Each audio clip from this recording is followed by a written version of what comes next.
नमस्कार. जय कुणबी जय ओबीसी. येत्या 9 ऑक्टोबरला आझाद मैदान मुंबई येथे कुणबी समाजाचा एल्गार मोर्चा आहे आणि हा एल्गार मोर्चा ओबीसी बचाव आरक्षणासाठी आहे.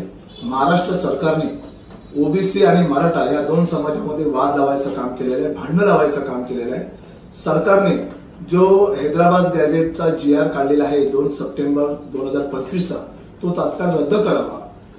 कारण मराठा आणि ओबीसी हा वाद लावून सरकार या दोन समाजामध्ये तेढ निर्माण करण्याचं काम करत आहे आणि म्हणून सरकारला जागे करण्यासाठी, आपल्या हक्क अधिकारासाठी, आपला जो कोकणातील शेतकऱ्यांचा कुळ कायदा आहे, शेतकऱ्यांचे प्रश्न आहेत, जमिनींचे प्रश्न आहेत, ओबीसी आरक्षण आहे, जात न्याय, जनगणना आहे, अशा विविध प्रश्न आहेत, विद्यार्थ्यांचे शिष्यवृत्ती आहे, हॉस्टेल आहेत, बिंदू नामावले आहेत, आपला आदिवासी जिल्ह्यातील आरक्षण ओबीसींचा पूर्ववत करण्याचा लढा आहे. या सर्वांसाठी आपल्याला सरकारच्या विरोधात एल्गार करायचा आहे आणि हा एल्गार मुंबई येथील आझाद मैदानामध्ये 9 ऑक्टोबरला सकाळी 10 वाजता जमून आपण सर्वांनी करायचा. मी तुम्हा सर्वांना विनंती करतो की आपले जे पारंपरिक सांस्कृतिक कार्यक्रम आहेत, जागडी नृत्य असेल, शक्तितुरा, नमन, भारूड, गोंधळ, अशा विविध कार्यक्रम घेऊन आपण त्या मोर्चामध्ये सहभागी व्हायचे. कारण सरकारला आमच्या ज्या व्यथा आहेत त्या व्यथा कळण्यासाठी आपण त्याच ताकदीने सर्वांनी सामील व्हायचं आहे. अन्यायाने भोगली सजा, जागा होरी कुणबी राजा.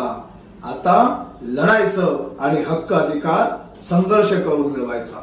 जय कुणबी, जय ओबीसी, जय संविधान. थँक्यू.